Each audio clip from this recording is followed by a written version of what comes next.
The War Pig wasn't a pretty ship. She was a monument to function over form, a testament to heavy industry and aftermarket modifications of dubious legality. Her hull plating was a patchwork quilt of welds, scrapes, and scorch marks, bearing the scars of asteroid fields, atmospheric re-entries, and at least one ill-advised docking maneuver involving a disgruntled port authority.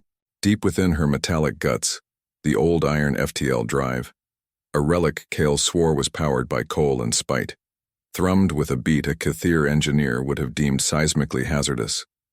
But she was tough. And in the murky edges of galactic civilization, tough counted for a lot more than pretty. Captain Grak Harlson counted on it. He sat in his command chair, a reinforced, over-padded throne that looked like it had been salvaged from a warlord's lounge, his massive frame filling it completely. His eyes, set deep beneath a craggy brow, scanned the forward view screen, which currently displayed the unsettling beauty of the Maelstrom Nebula. Wisps of incandescent gas in blues and purples swirled around pockets of absolute darkness. They were pushing the boundaries, running heavy freight, a consignment of agricultural machinery that clanked suspiciously like repurposed autoguns. And Harlson liked to give K'thir patrols a wide berth. "Anything on the long-range, Vance?"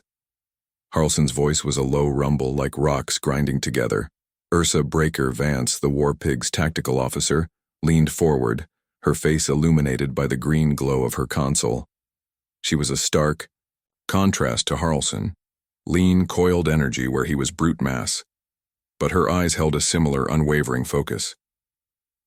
"Nothing K'thir," she reported. "Some glint traffic further spinward, but mostly nothing. Except this." She tapped a control. A section of the star chart glowed an angry, pulsating red. "Maelstrom's acting up again. We're seeing reports of dead zones. Ships go in, don't come out, comms die." "Null zones," Harlson grunted. "Heard the whispers. Bad for business." "Bad for breathing," Vance corrected dryly. A voice crackling with static and enthusiasm piped up from the engineering pit. "It's fascinating, Cap. The preliminary readings suggest a total collapse of higher-order quantum entanglement. Conventional FTL drives just unravel." It was Boran Sparky Kale, chief engineer and resident mad scientist. His shock of unruly hair and grease-stained face occasionally poked above the console line. "Ours, though? The old iron barely understands higher-order physics. It just punches a hole and hopes for the best. It might actually be resistant." "Don't sound so happy about it, Sparky," Harlson said. "Just keep us moving and away from those." He was cut off as a shudder ran through the War Pig. Not the usual comforting rattle of the old iron, but a deep, sickening lurch. Alarms blared. Lights flickered. On the view screen, the vibrant colors of the nebula seemed to smear and then vanish, replaced by an oppressive, featureless black. "We hit one," Vance snapped, her hands flying across her console. "Sensors are blind. Comms are out. FTL is Kale?" "She's bucking, Cap," Kale yelled back, the sound of his percussive maintenance, a heavy wrench hitting a bulkhead, echoing through the comms. "It's like trying to swim through cosmic treacle, but she's holding, barely." Harlson gripped the arms of his chair, knuckles white. He could feel the wrongness of this space, a bone-deep silence that swallowed sound and light. It wasn't empty. It felt negative. Then, a flicker. A ship appeared on the proximity alert, drifting. It was K'thir, a scout vessel, sleek and silver like a drawn blade. The Whisper Wind. Its running lights flickered erratically. "K'thir scout dead ahead," Vance reported, her voice tight. "Looks like they hit it too. They aren't looking good." As they watched, the Whisper Wind seemed to dissolve. Its elegant lines blurred, its shields sputtered in rainbow hues and then vanished. There was no explosion, no flash. It simply ceased to cohere, its advanced systems winking out one by one until the ship imploded with a sickening, silent finality, crushed by forces its designers had never conceived of. Harlson felt a cold knot in his stomach. He'd seen ships blow up, but this was different, erased. Just as suddenly as they'd entered, They burst back out. The stars reappeared, the nebula blazed, and the war pig's alarm subsided to a dull, angry throb. Damage report. Harlson barked. Structural integrity at 90%, Vance said, a hint of awe in her voice. Minor power fluctuations. FTL drive. Sparky? She's angry, Cap, real angry. But she's working, huh? Too dumb to die, this old girl, Kyle crowed. Before they could fully assess, a new contact blipped onto the screen. K'thir battlecruiser. Big one. It arrowed towards them, weapons ports glowing ominously. Human vessel. Warpig. A voice crackled over the comms. It was thin, reedy, and dripping with condescension. You are in restricted K'thir space. You violated quarantine protocols by approaching the Maelstrom anomaly. Identify your purpose, primitives. Harlson leaned towards his comm link. This is Captain Harlson. We had a navigational error. Seems your quarantine needs better signage, and maybe build your ships a bit tougher. Just saw one of your scouts fold like cheap synth paper. There was a sputtering sound from the K'thir end. Your insolence is noted, human. Your crude vessel likely survived through sheer statistical improbability. Depart this sector immediately, or we will dismantle your rust bucket piece by piece. Vance looked at Harlson, one eyebrow raised. Kale was already muttering about shield harmonics and K'thir weak points. Harlson grinned, a wide, predatory expression. He leaned back towards the comm. Can't, he said cheerfully. Engines acting up. Might take a while. He then flipped a switch only he had access to, one Kale had wired directly to their biggest external speaker, and broadcast a low-frequency, bass-heavy thrum, something akin to ancient human rock music played through a planet-sized amplifier. The K'thir commander's next words were lost in a shriek of feedback as his delicate comms overloaded. The battlecruiser held its position for a moment, clearly unsure how to process such barbaric behavior, before turning and moving off, though Harlson knew they'd be watching. Right, Harlson said, turning to his crew. Let's find a dirty, little asteroid port. I think we need a drink, and I've got a feeling our K'thir friends aren't done with us yet. Port Grimfang wasn't so much a station as it was a collection of hollowed-out asteroids lashed together with gantries, force fields, and sheer optimism. Its air smelled perpetually of recycled oxygen, spilled synth ale, and desperation. It was a haven for those operating on the shadier side of galactic law, which made it the perfect place for the war pig to lie low and effect some repairs. Harlson sat in the Laughing Gargoyle, a bar whose lighting seemed designed to hide stains, and whose clientele looked like they'd caused most of them. He nursed a mug of something brown and potent, while Kale excitedly sketched on a napkin, babbling about negative energy buffers, and Vance watched the room with practiced ease. So if we could just create a localized reality anchor, Cap may be using a modified grav plate pulsed in opposition to the FTL ripple, Kale was saying. Can you make it go boom, Sparky? Harlson asked, taking a deep swig. Kale blinked. Well, not intentionally, but the potential for catastrophic explosive decoherence is non-trivial. Good, Harlson grunted. Always good to have options. Their conversation was interrupted by the war pig's proximity alarm, chirping insistently from Harlson's wrist comm. Vance was instantly alert. Trouble? Not exactly, Harlson said, looking at the ID code. It's a diplomatic channel. High priority. K'thir. He tapped the comm. A shimmering holographic image of a K'thir appeared above their table. This one was different. He wore elaborate robes of deep blue and silver, and his features, while still possessing that inherent K'thir frailty, held an air of cold authority. He looked utterly out of place amidst the grime of the Laughing Gargoyle, and deeply unhappy about it. Captain Grak Harlson. The voice was the epitome of K'thir arrogance, but Harlson detected a faint, almost imperceptible tremor beneath it. Speaking, Harlson said, not bothering to stand. Nice robes, you lost? The K'thir drew himself up. I am Archon Vorlag of the K'thir Imperium. We have taken note of your vessel's recent encounter with the spatial anomalies you crudely refer to as Null Zones. Yeah, we bounced off one, Harlson said. Your boys weren't so lucky. A flicker of annoyance crossed Vorlag's features. Indeed, the Null Zones, as they are designated, represent a significant navigational challenge. They are expanding at an alarming rate, disrupting vital supply lines and threatening K'thir territories, including our allies, the Glint. Shame, Harlson said, taking another drink. Vorlag ignored him. Our finest minds have determined that these zones nullify advanced energy fields and complex FTL methodologies.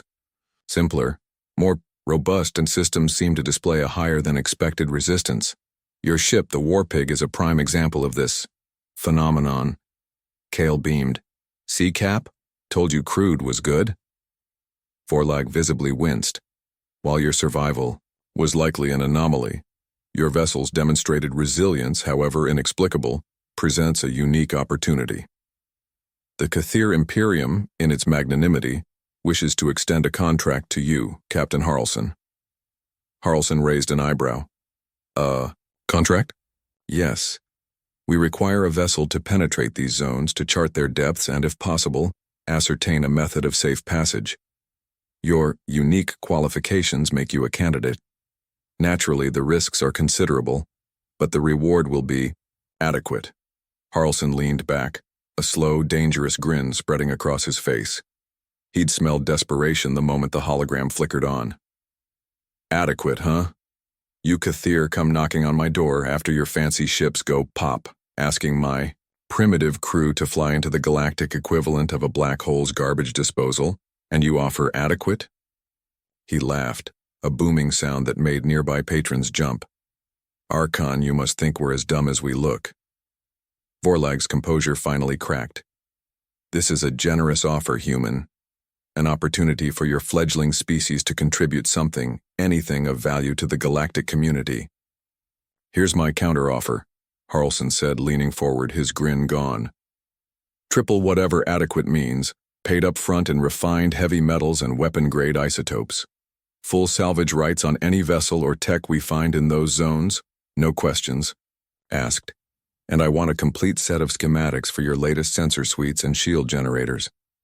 Kale practically vibrated with excitement. Ooh, shiny bits. Vorlag looked scandalized. Preposterous. Barbarian demands. Our technology is far beyond your comprehension. Then you won't mind sharing, will you? Harlson pressed. Sparky here loves taking things apart, especially things that don't work, like your ships. Vorlag's hologram flickered. Harlson could almost hear the frantic calculations and swallowed pride whirring in the Archon's brain.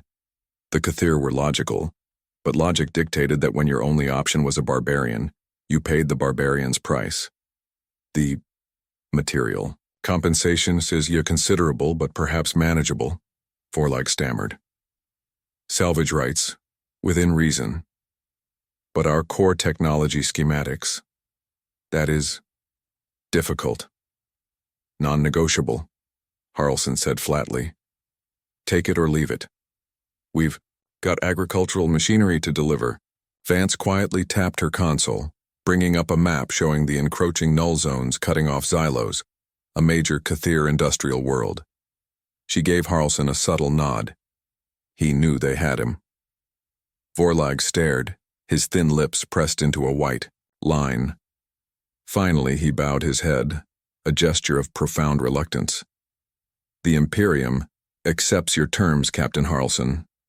The contract and data will be transferred. Do not fail us, human. The consequences would be severe. Don't worry your pointy head, Archon, Harlson said, draining his mug. The Warpig always delivers, one way or another. The hologram vanished. Kyle was already jumping up and down. K'thir sensors.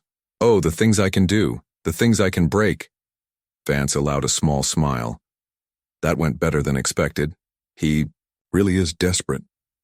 Yeah, Harlson said, standing up. And that's what worries me. Let's get back to the ship. We've got a job to do. Time to go kick a hole in reality. The Warpig hung at the edge of the largest Null Zone they'd encountered yet. A vast swathe of impenetrable black that seemed to drink the light of the Maelstrom Nebula. On the bridge, an uneasy silence reigned, broken only by the hum of life. support and Kale's occasional excited muttering from the engineering pit. "All right, Sparky," Harlson said, his voice echoing slightly in the tense quiet. "You got those new K'thir sensors wired in?" "Wired in and singing, Cap," Kale's voice crackled back. "Well, mostly. Had to bypass a few dozen safety protocols and elegance circuits. Flimsy things. But the core receivers are pulling something. It's weird. Like listening to a recording played backwards at the wrong speed." "Can you make sense of it?" "Not yet, but it proves it's not empty. There's structure in there, just not a structure their fancy math can handle." "Vance, status? Hull integrity 100%. Shields. Well, they're shields. Weapons charged. Probes ready," Vance reported calmly. "Ready to dip our toes in, Captain." "Right. Take us in. Slow and easy. Sparky, keep an ear on that old iron. If it starts sounding too angry, you pull us. Out. Aye. Cap. Gentle now." The war pig eased forward. The transition was as unsettling as before. Stars vanished. The vibrant nebula became a memory. A profound, muffling silence fell, broken only by the groans of the ship's hull. The K'thir sensors designed for clarity and precision went wild, spitting out nonsensical data streams. "Whoa," Kale breathed. "It's like the K'thir stuff is allergic to this place. My old school stuff is still chugging along, though. Confused, but chugging." "Launch a probe," Harlson ordered. Vance complied. A small instrument-laden drone shot out from the war pig. For a few seconds it transmitted data, then its signal simply stopped. Not jammed, not destroyed, just gone. "Probe lost," Vance said, her voice flat. "Complete signal termination." "Try a K'thir probe," Harlson suggested. They launched another. This one didn't even clear the ship's immediate vicinity before its energy signature fizzled out and it drifted away. Inert. "Well," Harlson grunted, "that confirms it. This place eats fancy." He looked at the vast, featureless void ahead. "Sparky, try goosing the engine. Just a quick pulse. Let's see if we can make it flinch." "Goosing it is, Cap," Kyle yelled. There was a deep thrum from below, and the war pig surged forward a few hundred meters. The effect was immediate. The blackness around them seemed to ripple, like disturbed water. Strange, ghostly lights flickered at the edge of their vision. The ship shuddered again, harder this time. "Okay, it noticed us," Vance said dryly, "and it doesn't seem happy." "But it reacted," Kale exclaimed. "It reacted to raw kinetic energy. Not the FTL field, but the push." Harlson stared into the void, a slow, audacious idea forming in his mind.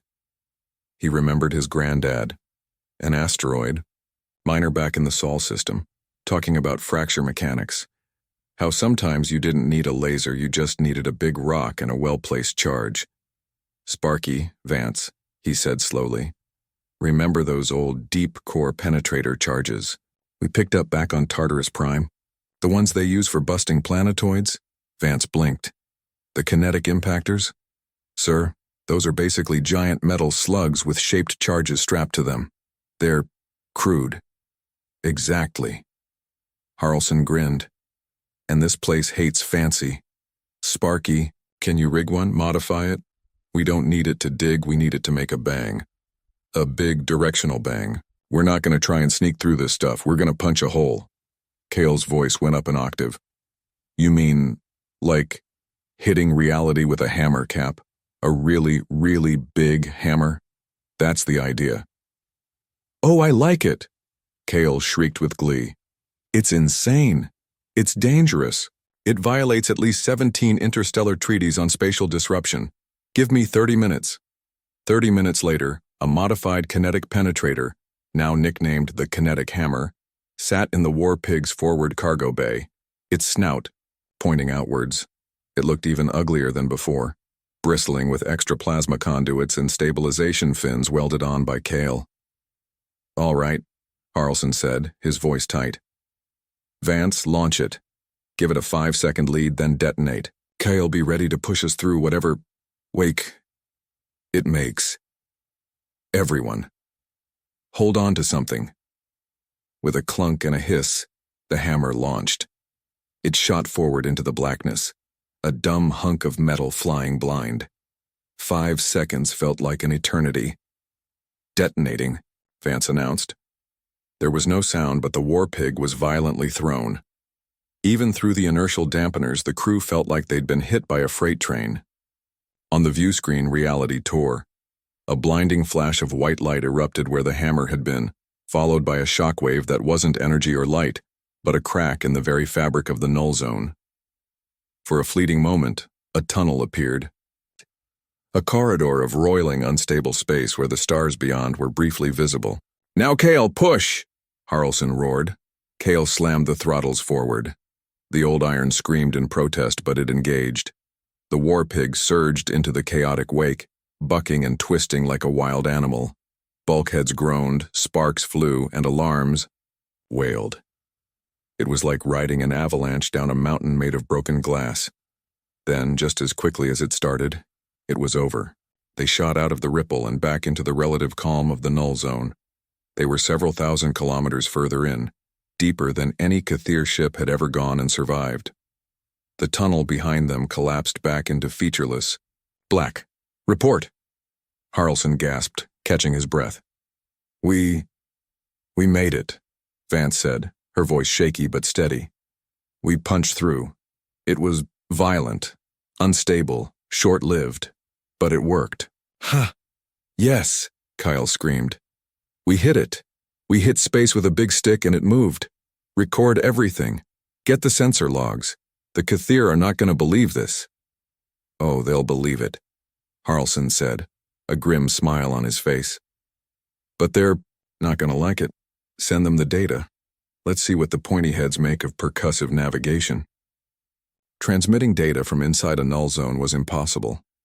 The war pig had to carefully retrace its path, popping out into normal space just long enough to send a compressed data packet containing sensor logs, video recordings, and Kyle's hastily scrawled and likely incomprehensible schematics for the kinetic hammer. Then they slipped back into the oppressive silence. They waited, drifting, knowing the K'thir, with their obsessive monitoring, would intercept the transmission almost instantly. The response, when it came, was faster than Harlson expected.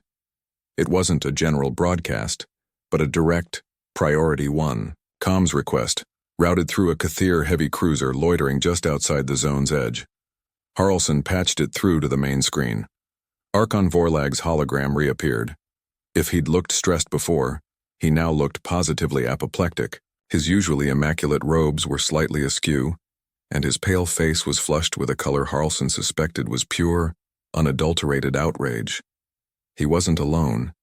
Several other K'thir, presumably high-ranking members of his science or military council, hovered behind him, their expressions ranging from disbelief to utter horror. "Captain Harlson," Vorlag's voice was strained, high-pitched. "We have received your transmission. We are at a loss. Explain this abomination." Harlson leaned back. "It's simple, Archon. Your fancy ships tickle the Null Zones, and they eat 'em. We hit 'em hard and they jump out of the way. We call it the hammer. It works." One of the K'thir behind Vorlag, an ancient-looking being with a heavily wrinkled brow, stepped forward. "Captain, I am High Physicist Xylar. What you have documented, it defies all known principles. You propose using uncontrolled chaotic kinetic energy, explosions for the void's sake, to navigate a phenomenon predicated on the absence of predictable energy states. It is anathema. It is like trying to perform microsurgery with a demolition charge." Kale's voice piped up uninvited. "But it worked. Didn't you see the logs? The hammer creates a momentary decoherence cascade, a percussive shock wave that locally and temporarily overwhelms the null state field. It's not elegant, I'll give you that, but it makes a hole." Xylar looked as if Kale had just suggested mating with a supernova. "A hole? You speak of space-time as if it were rock. This is not science, it is galactic-scale vandalism. The potential for unforeseen chronoton particle backwash, for subspace tearing, for paradoxes, it is unthinkable." "Look," Harlson cut in, his patience wearing thin. "We did what you paid us to do. We found a way in. It ain't pretty, but it gets you from A to B. If your fancy math can't handle it, maybe you need better math." or a bigger hammer. Vorlag slammed a thin, frail fist on a console Harlson couldn't see. This is not a solution, human. It is brute force. It is savagery. You risk destabilizing the very fabric of the maelstrom, perhaps even exacerbating the null zone expansion. Did your engineers even calculate the tertiary harmonic resonance effects? Did you calculate how you're getting supplies to Xylos now that the main route is gone? Harlson shot back. We risked our ship, our lives, to hand you a key, and all you can do is complain it's not made of gold? We gave you a working method. Use it or don't. That's your problem. Xylar scoffed. We cannot possibly sanction such a reckless, unscientific approach. It is barbaric. It introduces an unacceptable level of chaotic variables. Your data must be flawed, your survival a fluke. We demand you cease these experiments immediately. Vorlag nodded sharply. Indeed. Your contract specified finding a navigable path, Captain, not a battering ram approach. What you have provided is unacceptable. We must consider this phase of the contract a failure.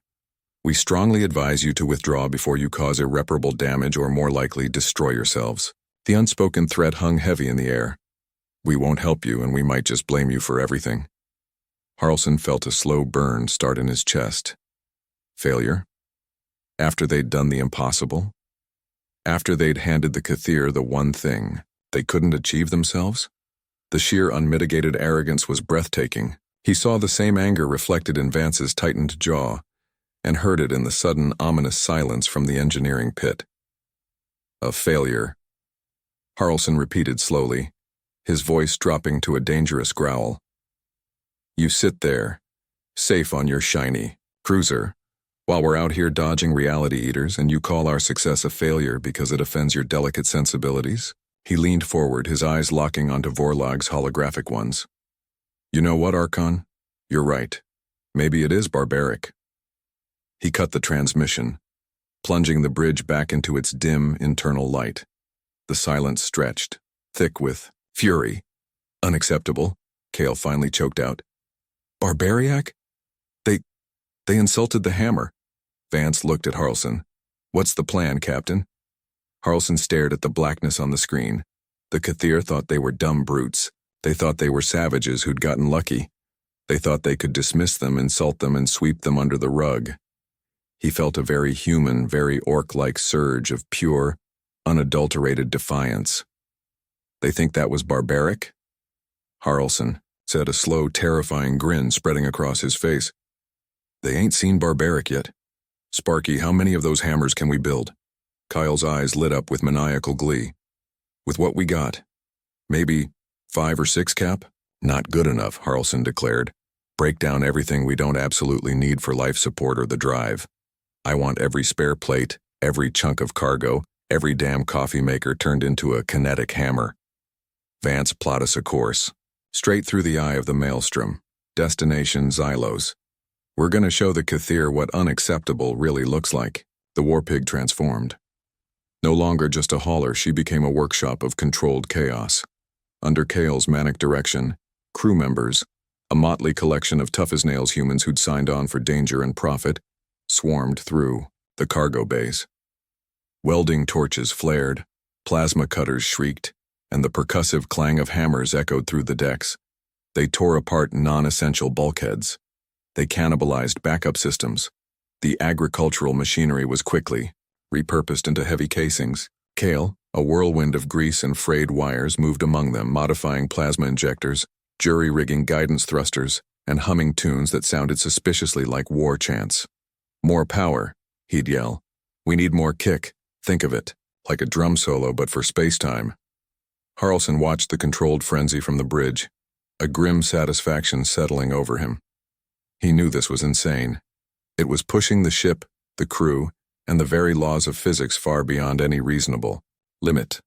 But the K'thir insult had cut deep, and the orc in him demanded an answer, not in words but in overwhelming, undeniable action.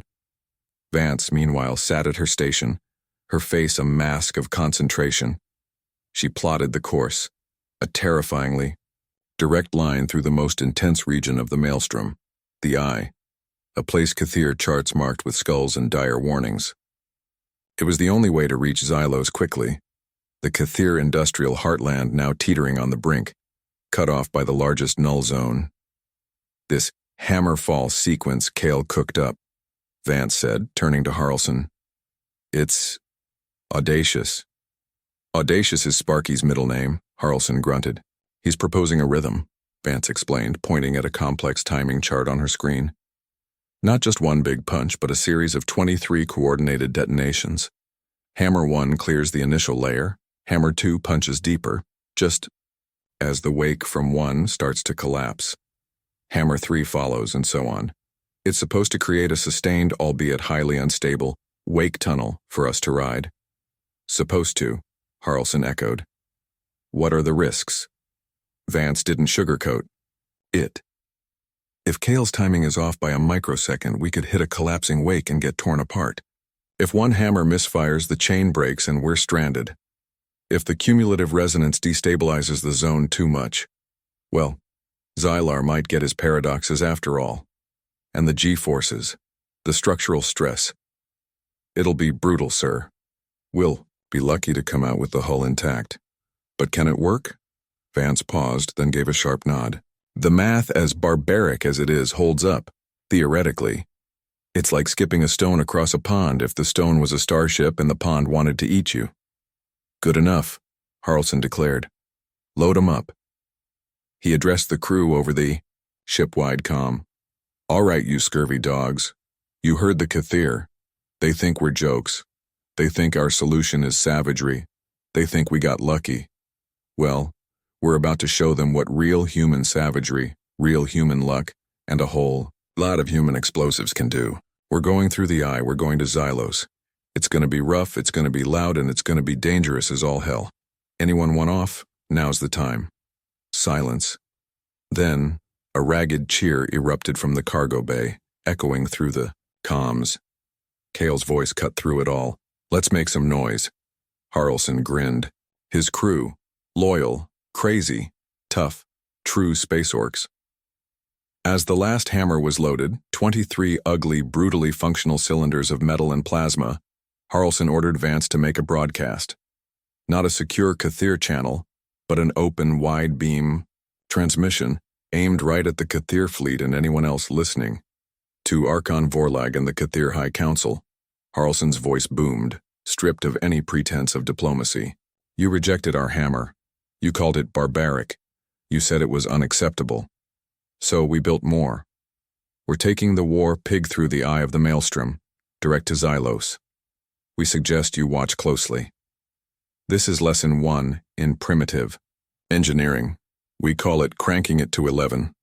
He cut the broadcast, leaving a stunned silence in its wake across K'thir command channels. Vance, Harlson said, his voice now low and serious. Take us in. Kyle, get ready to play your drum. Solo, on my mark. The war pig, bristling with its makeshift arsenal, turned its blunt nose towards the deepest heart of the Maelstrom Nebula. It plunged into the black, ready to deliver the loudest, most defiant "fuck yeah" in human history. The entry into the eye was sickeningly smooth. The oppressive silence of the Null Zone clamped down, deeper and more profound than before. The war pig drifted, a mote of defiant metal in an ocean of non-existence. On the bridge, the only sounds were the whirring of strained systems and the heavy breathing of the crew, strapped tightly into their stations. We're in deep, Cap, Vance reported, her voice unnaturally calm. Ambient null field intensity is off K'thir charts. My Orc sensors are barely registering. It's thick. Sparky, you reading this? Harlson asked, his knuckles white on the command chair. Reading it and hating it, Cap. Kale's voice was tight, a far cry from his usual mania. It's pushing. Back, the old iron is groaning, but she's holding. All right. Harlson took a deep breath. This is it. Vance, on my mark. Begin the sequence. Kale, be ready to dance. Mark. Hammer 1 launched, Vance called out. A heavy thump echoed through the hull as the first kinetic impactor shot forward. A tense 5 seconds passed. Detonation. Space. Torre.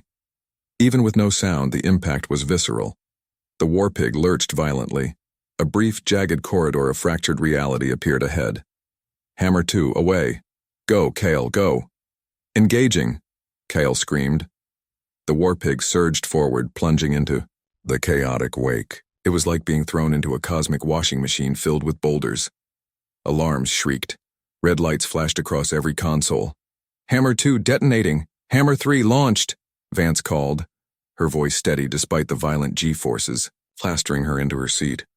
Another crack in reality, closer this time. The ship bucked and twisted. Harlson felt his teeth rattle. "Jack, status!" he roared into the comm, though he knew Jax, his old security chief, was probably strapped down like everyone else. A grunt came back, Jax's version of still alive. Hammer 4, away. Plasma conduit breach on deck 4, Kale yelled. Rerouting. Come on, you old rust bucket, hold together. He was hitting things with his wrench again. Harlson could hear it even over the alarms. Hammer 5, Hammer 6. Vance's rhythm was relentless, a metronome of destruction. They were a thunderbolt forging their own path. Outside the view screen, there was no tunnel, just a nightmarish, strobing chaos of fractured light and shadow as each hammer detonated, momentarily beating back the void. The ship screamed. Metal groaned under stresses it was never designed for. Hammer 10, structural integrity at 80%.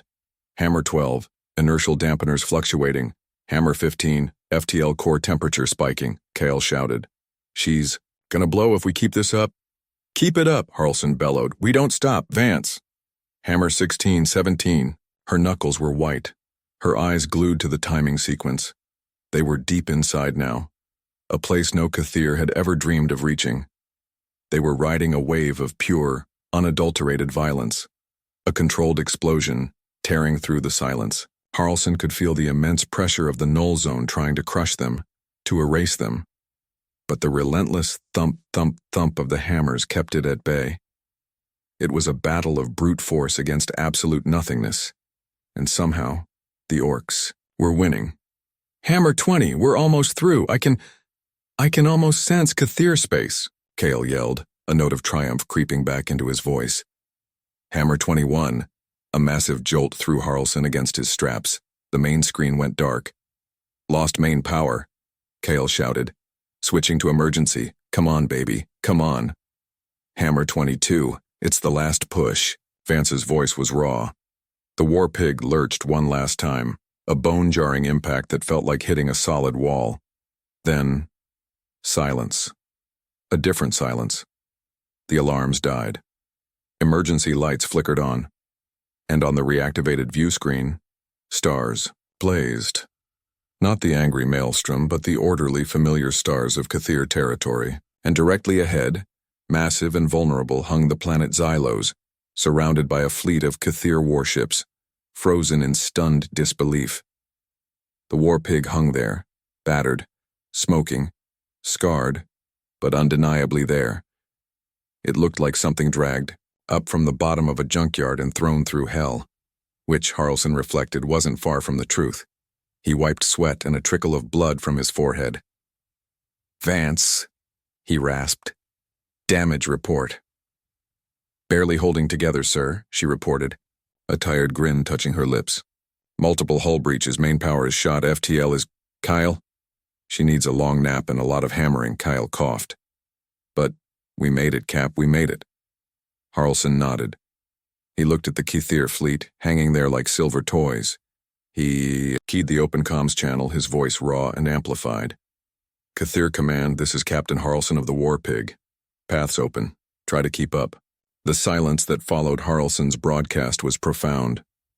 On the Warpig's view screen, the K'thir fleet remained utterly still. It was the paralysis of a species encountering something so far outside its understanding, its very philosophy, that it couldn't process the input. They had watched a primitive ship, using a method they deemed barbaric and impossible, achieve what their entire civilization, with its millennia of science and elegant technology, could not. It hadn't just navigated the Null Zone, it had assaulted it, beaten it back through sheer deafening force and emerged, scarred but triumphant, in their own backyard. Slowly, Hesitantly, K'thir comms channels began to light up. Not with threats or demands, but with frantic, disbelieving chatter. They ran scans, their delicate instruments likely struggling to comprehend the battered, jury-rigged state of the war pig.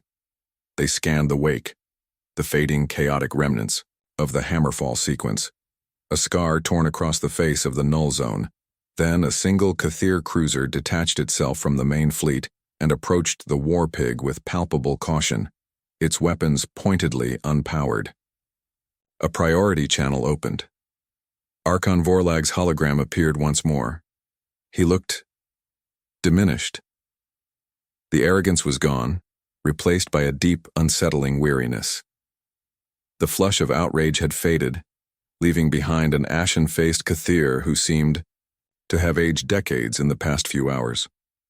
His eyes, when they met Harlson's, held something new, a raw, undeniable, and deeply uncomfortable mixture of fear and grudging respect. "Captain Harlson," Vorlag began, his voice barely above a whisper. We witnessed your passage." "Hard to miss, wasn't it?" Harlson said, leaning back. He was exhausted, sore, and his ship was falling apart, but he felt an immense, savage satisfaction. "We can stand corrected," Vorlag said, and Harlson knew that admission cost him more than any amount of heavy metals. "Your method, while unconventional, is undeniably effective." "We call it human ingenuity," Harlson replied. "Sometimes, when the door's locked, you don't pick it. You kick it down." Vorlag flinched almost imperceptibly at the metaphor, but nodded. "Indeed. You have saved Xylos, Captain. You have provided the K'thir Imperium with a means, however, vigorous, to overcome the Null Zone threat. We are in your debt." "Good to hear," Harlson said. "About that payment." "It will be delivered," Vorlag said quickly. "Along with the technical schematics you requested, but we wish to propose something further, an alliance, a treaty. We have much to learn from humanity's unique perspective. Your resilience, your directness, while startling, has proven its worth." Kale, listening in, let out a whoop. "They want to be pals, Cap. They want to know how to hit things harder." Vorlag ignored the outburst, though a muscle twitched in his jaw. "We propose a full technological exchange, our advanced material sciences, our FTL theory, our energy manipulation, in exchange for your robust engineering principles, your damage control methodologies, your hammer technology." Harlson considered it. An alliance with the K'thir? It was unthinkable just weeks ago, but they had shown their strength. They had earned this not with diplomacy, but with a sledgehammer. And the K'thir, for all their arrogance, were logical enough to know when they were beaten, or at least when they needed help from the guys who could beat things. "We accept," Harlson said. "On 2 conditions." Vorlag looked wary. "Name them." "First," Harlson said, "we teach you how to build tough. You teach us how to make things shiny without them falling apart if you look at them funny. It's a partnership, Archon. Equal footing. No more primitives talk." Vorlag bowed his head. "Agreed." "Second," Harlson grinned, "my chief engineer wants one of your fancy science vessels, unmodified. He promises to give it back, eventually, mostly intact." Kale cheered. Vorlag looked like he was going to be sick, but after a long, painful pause, he nodded again. "It shall be arranged."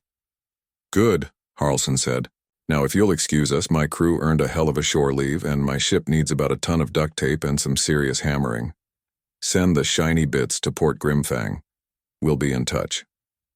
He cut the connection, leaving the Archon to contemplate a future where K'thir engineers would learn to appreciate the elegance of reinforced bulkheads and percussive maintenance. On the bridge of the War Pig, the exhausted crew began to cheer. It wasn't pretty, but it was theirs.